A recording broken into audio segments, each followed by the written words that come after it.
cling on to you. I'll cling on to you. Hi guys, my name is Esther, the founder of Masterpiece UK, and welcome to In the Making.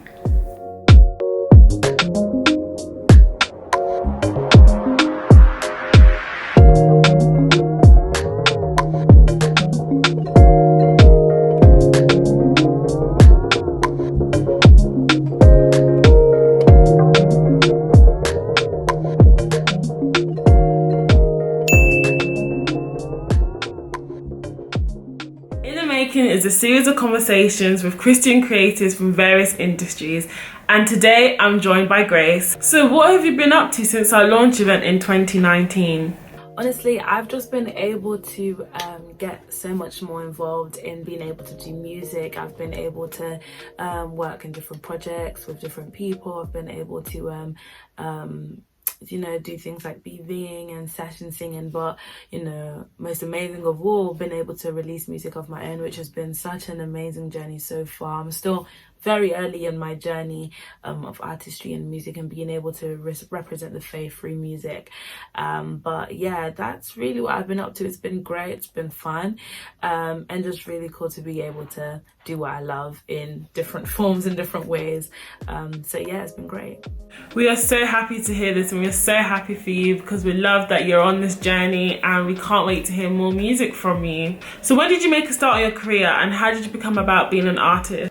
So my start, I'd classify my start to be the end of 2019, when I was able to do a crowdfund and raise funds to be able to invest in equipment that was gonna basically enable me to create by my own means, and really create more than just writing words on a page and my guitar. Being able to have a mini setup at home and have that accessibility has been amazing. Being able to create at my own means, being able to just explore, experiment, and just see what I was capable of has been so great. And so I ventured into a journey of just writing and writing and writing and writing, creating and creating and creating, and then the real significant part where I would say, actually coming out as an artist was able to really come to fruition. It's definitely being able to partner with Michael Oyo and him just being able to give me space to take what I had and just make it even better, and definitely encourage me on the journey to being able to actually release music as well. It's been amazing to be able to just work with him and have his support, and so yeah, it's just been such an amazing journey, one that's very recently started, and I'm just so excited to see where we are able to continue on to, and it's going to be amazing. But yeah, so it's definitely from that moment when I was able to just have this mini setup and have this space of creativity, and then also being able to partner with Michael Oyo, who has just been so amazing in helping me take what I had and making it so much better, and making it even more than what, just bringing out the potential basically. So yeah, that's really it. We really love that for you too, and we can't wait to see more from you. But please tell us, what do you think is the hardest thing about being a female gospel artist in this era? This question is very interesting. I think I'm not gonna try and make a thing or make an answer. I can't really say that I have an answer to this, because I personally, considering especially how early in my journey I am, I don't necessarily have anything that has specifically made it hard to be a female gospel artist, or what's been difficult about being a female gospel artist in particular in this era.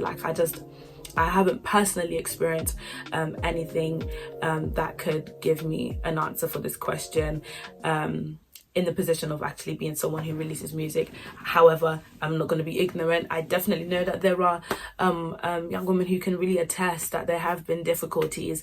I just haven't experienced any yet. However, I have definitely had my personal reservations being on the outside looking in. So just being someone who took in music and just really was invested in just the music scene, if you want to say it like that. It definitely, from the outside looking in, was easy to kind of just see that I love, someone I know has described this to be, it may look like a boys club sometimes, and definitely like just the number of young men who do this to women, it just can sometimes be a bit, outweighed, basically just being outweighed. And I mean, it wasn't discouraging, because the women that I would see would be doing amazing. Do you get what I'm saying? So I never thought that, it was significantly discouraging being a female gospel artist in this era. And stuff like that. However, it definitely was no like secret. It just wasn't something that you couldn't notice, that just seeing kind of how different it could be, and different experiences in their journeys and stuff like that. And it really did make me wonder, it made me think, how comes, or why. But I'm just so glad to know that, it doesn't matter what society or how things are, like, they've still been able to do so amazing, and we continue to see them thrive and just be so excellent. And it's so encouraging, it's so propelling, and it's just such an amazing thing to now be able to be a part of. I'm so ready to be a part of them, and just be able to be on that journey. So yeah, hallelujah. To be honest, you've made some very valid points, and I definitely agree with you there. What's been one of your biggest career highlights and achievements so far? So I'm, like I've mentioned, I'm still very early in my journey, but it's so amazing to be able to say that my first single has been able to, do as well as it has, reaching, 100,000 streams across all platforms. This is something that you couldn't convince me would happen, being someone who is just starting out and just coming out with their first song. I am so grateful that God has helped me put such a song to paper, such a real experience for so many Christians to paper and like to song, and that so many people have been able to just relate and really love the song. And honestly, it's such a moving experience to witness people and really be blessed by it. So this is definitely something that I'm just so appreciative of, and just so happy to have experienced. Really a shock, honestly. Definitely a shock. But yeah, it's been amazing nonetheless, and I'm just so grateful to be able to even say, yeah, this is my first song, was able to do as well as it did. So yeah. Yes, congratulations. We're gonna get onto that soon, but yeah, that is a big achievement, so congratulations once again. But yeah, what's been the biggest learning curve that you'd say in your career so far? Yeah, so in my short time that I've been in this position, I think one of my biggest learning curves, just something I've really learned, is to just I've learned multiple things actually, so it's very difficult to pick one, but I think one of the things that I've definitely learned is just understanding the assignment and just remembering your reason. I think it's so important to just keep that in mind, because focusing on the wrong things can either really gas you or really discourage you. And because human beings are so fickle, and their mind changes and their likes change and all of this different kind of stuff, like as in the things that they like and stuff like that, like you can't afford to be reliant or dependent on their response, and so you have to love Christ in you and Christ through what he has given you, and how the Lord has put such this thing and this gift and this skill on the inside of you, how he's formed it and how he intends to release it and how it intends to come out, which might not look conventional or anything, but it's to love it regardless, and to be confident in Christ at the very most, but also to not be afraid to be confident in what he has put on the inside of you. And so, yeah, just not being reliant or dependent on it, but being confident, and enjoy, not being afraid to enjoy it. I feel like people, like, I know I have in the past anyway, definitely held back how much I enjoy the craft or enjoy what I do, in the fears of being deemed to be someone who enjoyed it, which is crazy. But I realized that there is so much power in loving what you do, and I think that's been one of the greatest parts of this journey so far, being able to not be afraid to be my authentic self and just enjoy it, recognizing that Christ is walking with me, and he has, I like to say it like this, intertwined himself with what he has put on the inside of me, so he's not separate from it. And so yeah, it's just learning to love Christ in the midst of it, involved in it, and also just loving how you function, loving how I function in this thing. And yeah, it's just been something I've really had to learn, to just be confident in Christ alone, and not in people, not in people's responses, not in the encouragement even, like, honestly, and just being so steadfast in remembering assignment, your reason, your why, and most importantly, the Lord and what he's trying to communicate. So yeah, don't be afraid to enjoy it, not being afraid to enjoy it, and just really being myself and loving that. So yeah. Honestly, I couldn't have said it any better. Like, knowing Christ in you and through the gift he's given you is literally key. And like you said, humans are so fickle, so just doing what God has called you to do is literally all we need to be striving for at the end of the day. So thank you for sharing. So congratulations on over 100,000 streams across all platforms on your single In Theory. But talk us through this single, like how you made it, the lyrics behind it, etc. Thank you so much. In Theory was just simply a byproduct of a place I was in. It was definitely just kind of a thought process on paper. I think that's the best way that I could describe it. A thought process on paper that just so happened to come together really well. No, I'm joking. But yeah, no, I mean, technically, yeah, it came together really well, obviously. I mean, everything goes in a voice note. Well, most of the time, I'd say 99% of the time, everything's in a voice note first. And I go there and then I kind of write things out. But this song really just flowed. It really just came from a really flowing place. Like it just arrived, you know, the lyrics, especially the first verse, the pre-chorus and the chorus. And so it was just such a blessing to experience that. Like, I remember that, like, I was just like, whoa, like when I first wrote the song, that I was just like, where is this coming from? Why is this coming out so good? So like, what is happening?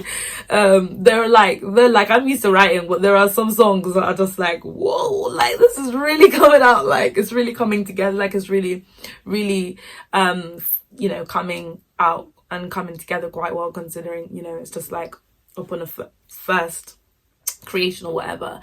But yeah, no, I was able to just, it actually just started off me and my guitar. I recorded it here at home and just had that, and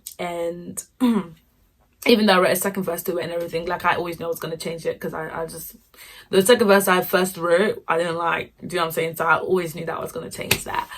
And that change only really came when I was able to now like bring a few songs to Michael, and, you know, Michael heard In Theory and he was just like, yeah, we'll go with this. This is the one that we're going to work with first. And I was literally just like, we knew that the next goal basically, so we got like the first half done, and it was all about, I need to get the second verse. And so I literally woke up one morning and then the idea was just in my head. It was there in my mind. Got into the studio, brought it to Michael. He was able, him and a friend of mine, FWB, was able to help me come up with the last line. And then we were able to just, like Michael suggested, let's wheel up the pre-chorus, the first pre-chorus.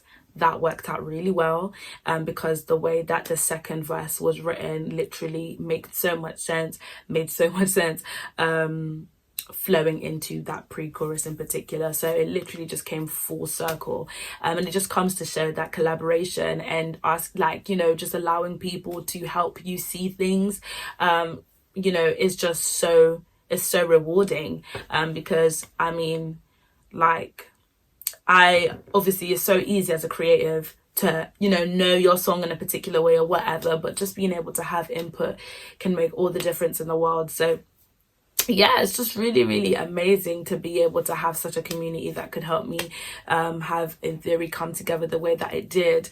And I'm just so thankful for Michael and his willingness to just help me bring this to life and use his creative license and his creativity to really, really do great. And so yeah, that was really it.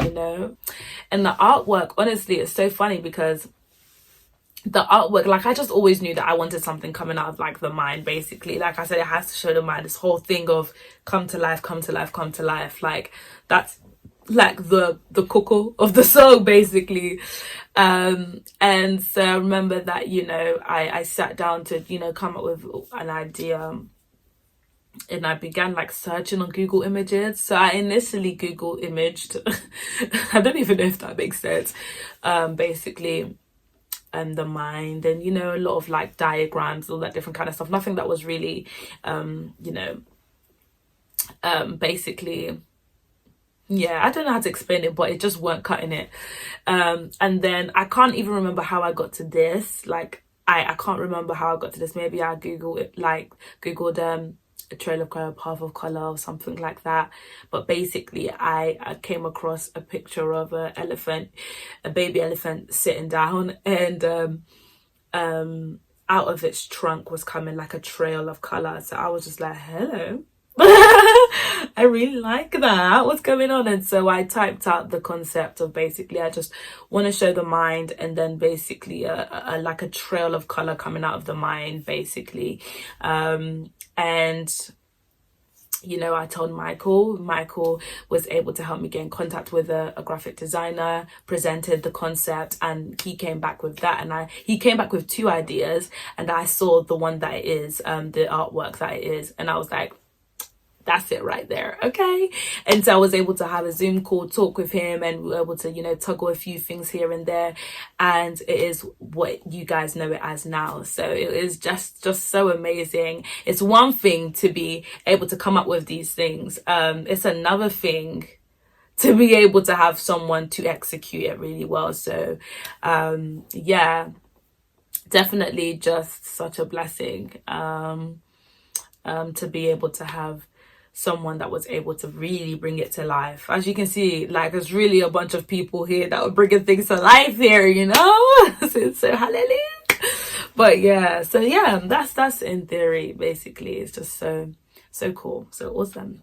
We love it. We love that song. We love everything about it. And honestly, congratulations once again. So you also have a brand new single called When in the Unknown. Talk us through this song as well, and what inspired you to write it.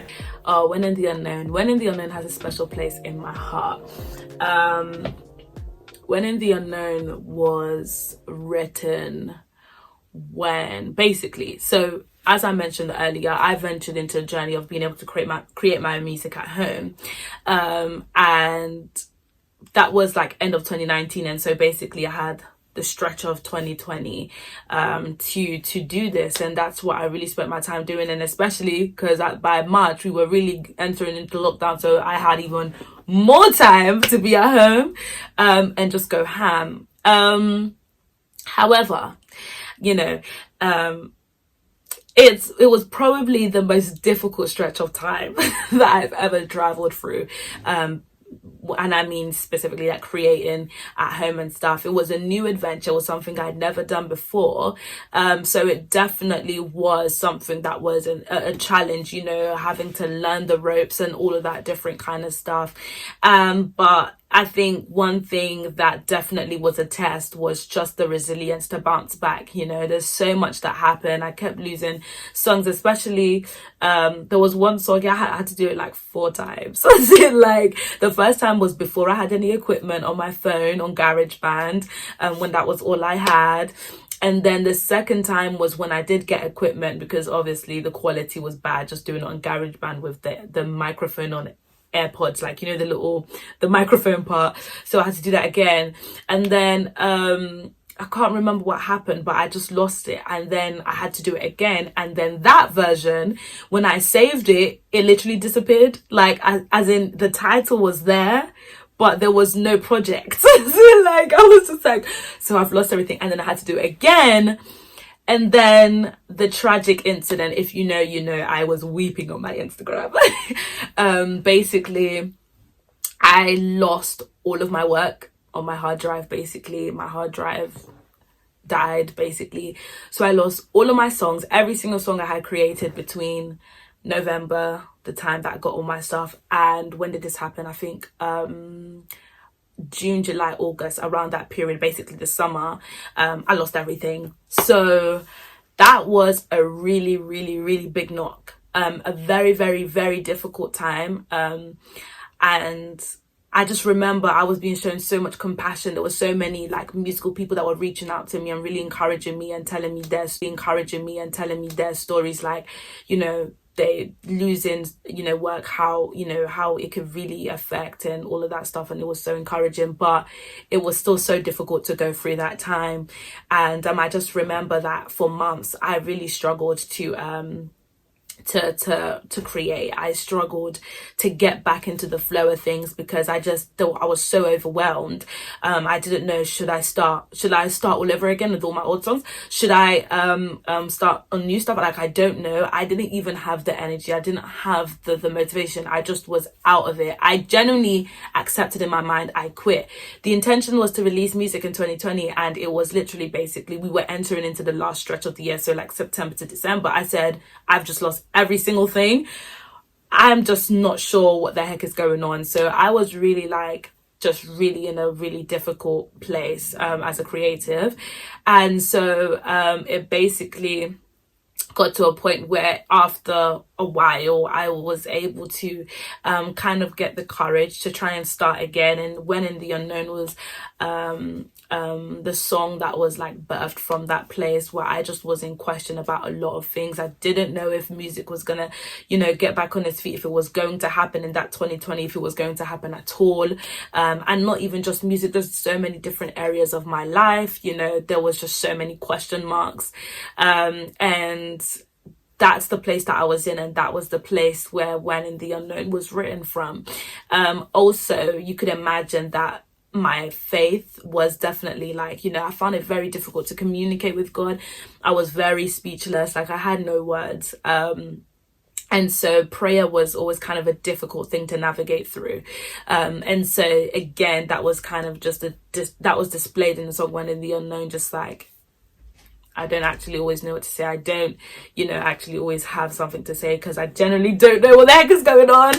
And then, you know, just the fact that also like I was just basically just like, I'm in a very blurred place in my life. So that was really where When in the Unknown was, you know, birthed from. And it was definitely like the first words I was able to say, or just prayer that I wasn't able to pray for a while. So yeah, that was really really it. Like, I feel like I just told my whole life story.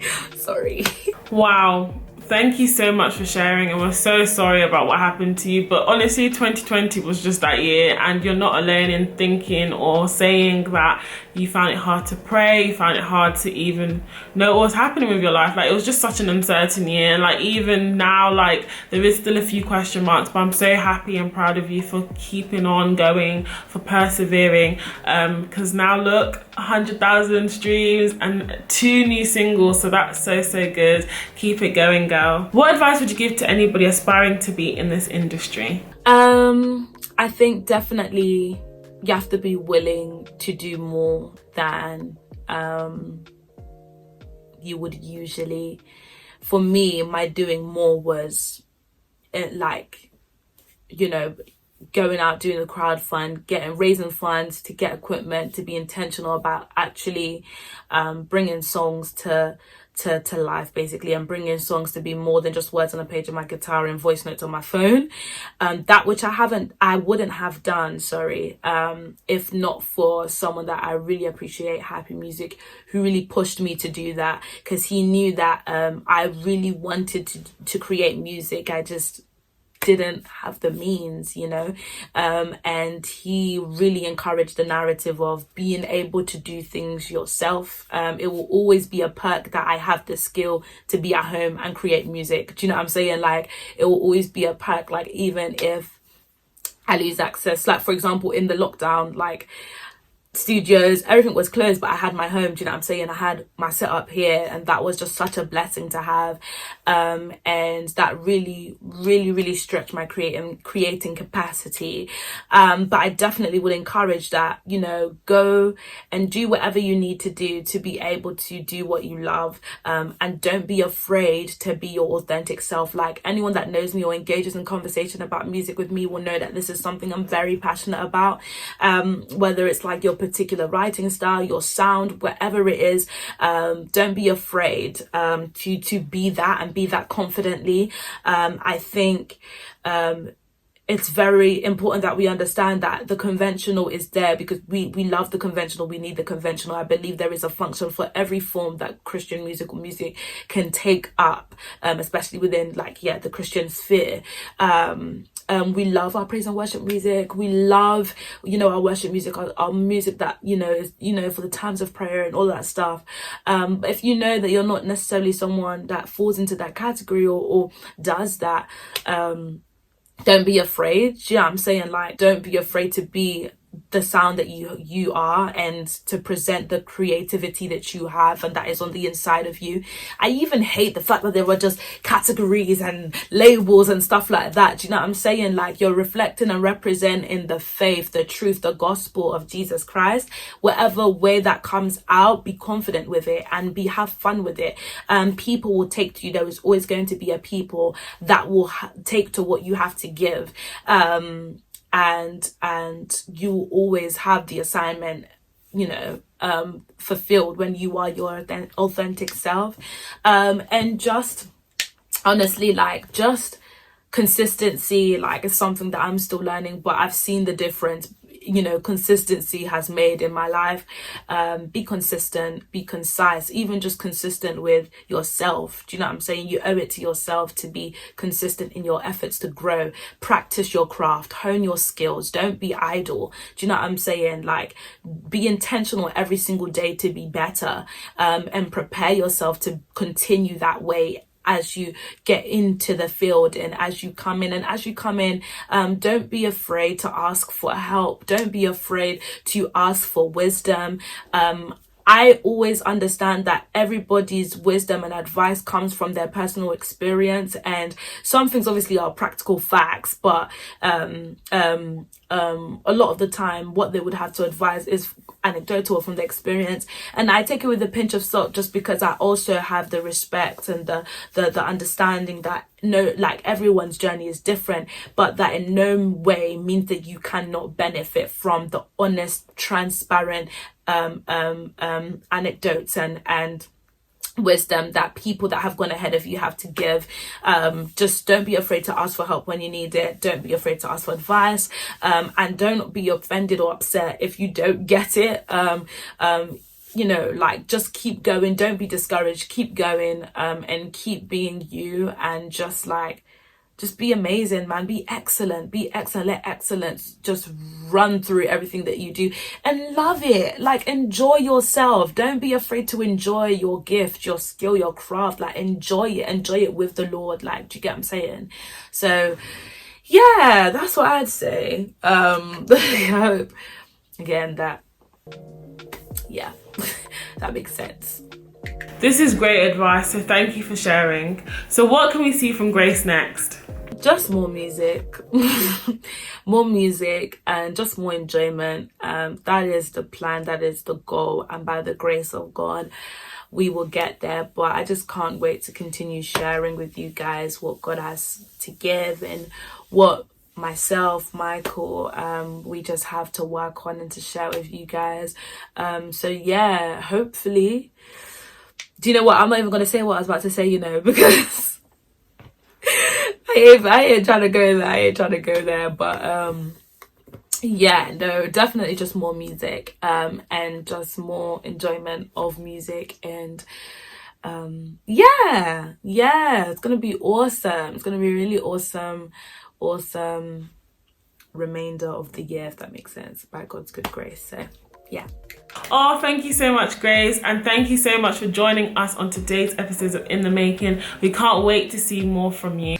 Thank you so much for having me, Masterpiece. And whilst I'm here, guys, please feel free to follow on Instagram, Grace Tena _. You know, keep up, keep posted on everything that I get to do, music that will be coming out, and other just general content that I will create and put out. And also subscribe to the Oyo group on YouTube. And guys, please continue to support and show love to Masterpiece UK. They are doing such an amazing job, really just representing the kingdom in this generation, and they are doing so fantastic, doing so many amazing things. So yeah, guys, continue to support, continue to show them love, and continue to stay amazing. Thank you. That's it from today, guys. See you on next episode of In the Making. Again, this thing is not what you see. My clicker, it's not working. It's not working. It will start, but it won't stop. I don't understand. It's the battery dead. Why is it like this? Why? Making my Why is this thing not working? Bruh, you can stop recording.